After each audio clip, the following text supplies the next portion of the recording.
Hi everyone, Kristen Meistrel here with New Jersey Audubon Stewardship Department. I am at the Heislerville Wildlife Management Area. This is a state-owned property that is right down the street from my house, so I thought I would come out here and take advantage of the fresh air and some of the sunshine. So one of the first things I wanted to show you was a pretty common tree that's found throughout New Jersey. This is a red maple.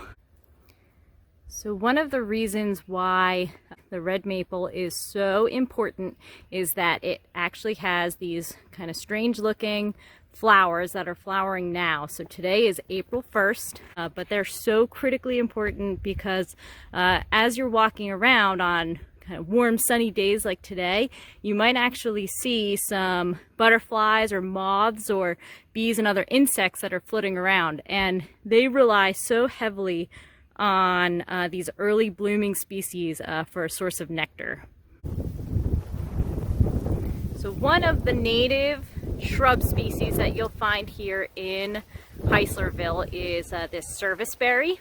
You can see this is considered a shrub, but it is pretty tall, and one of the reasons why Serviceberry is so important is that it's flowering now. So again, this is April 1st, and we have all of these fantastic flowers that are blooming, providing some nectar for some of those early emerging pollinator species.